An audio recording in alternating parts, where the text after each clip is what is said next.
Hi guys, and welcome back to another DrAce video, and today we're going to be playing Superbike 22. We're going to be using Alex Lowe's and his Kawasaki ZX-10R in the fantastic French circuit of Magny Cours.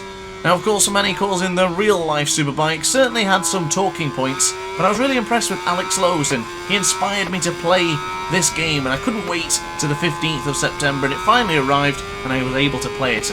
Well, actually, it came a little bit earlier. I have to give a big shout out to Fuchs for allowing me to play on his account, because he had the game early. Lucky man. So I was able to play with him and play on his account and record these videos. So if you do see this leaderboard at the end of the video, it'll actually be Fuchs' name, not mine. I'm going to try and improve the lap time since then, but talking in the future from the past is always a weird one, but I'm guessing I would have beaten it at some point. So yeah, Magny Cours, Kawasaki, that's the challenge for today. Is it a challenge? I don't know, it's entirely up to you, but got to discuss a few things regarding this particular track and the time trial.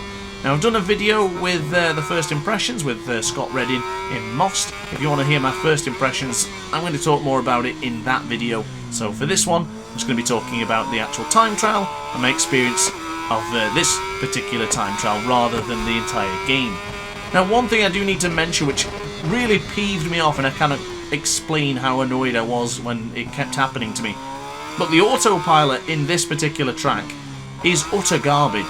It starts from Imola Corner, which is miles away, and when you actually take over the rider, it brakes so bloody late into the penultimate corner that you have to be literally prepared and ready to brake rather than just getting on the power.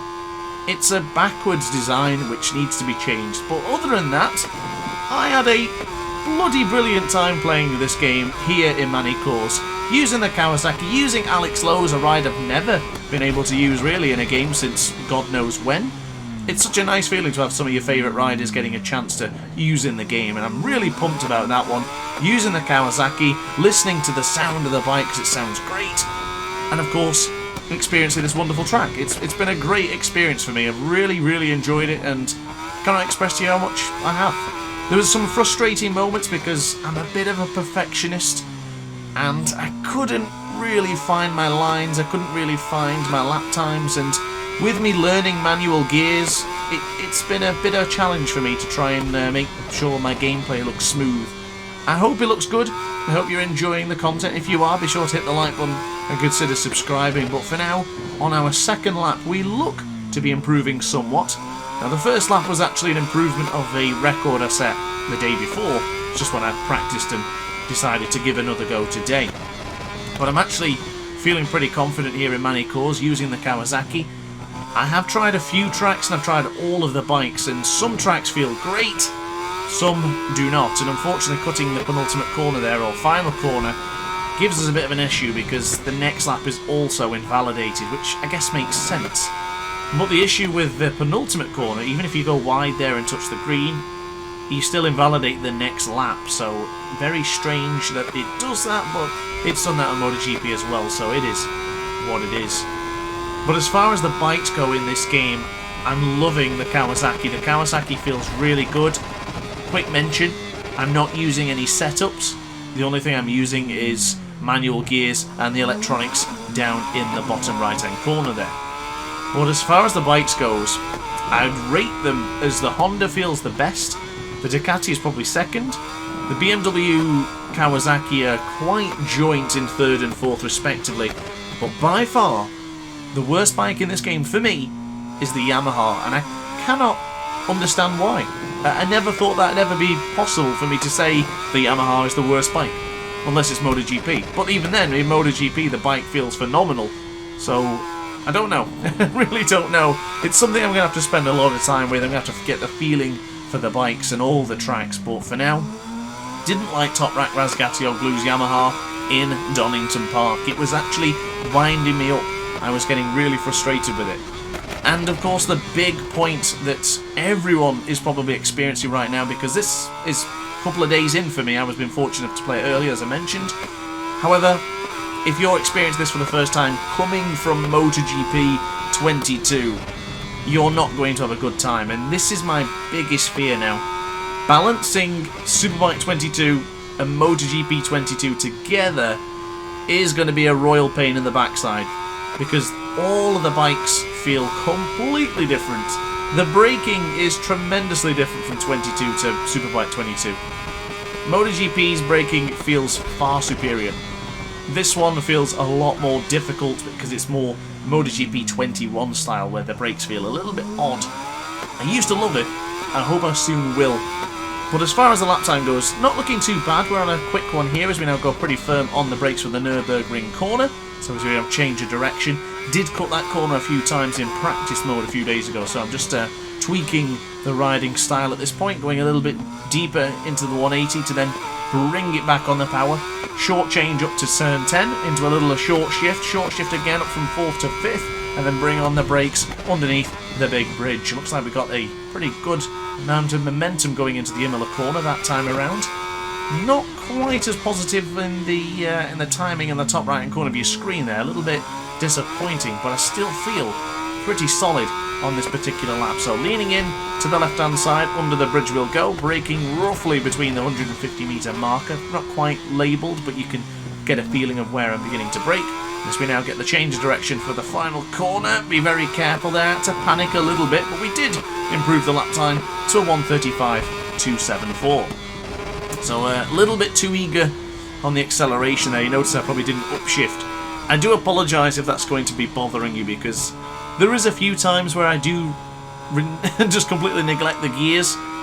Made a few mistakes during the videos I've made so far. Just trying to get used to the manual gears, but I'm sure you understand.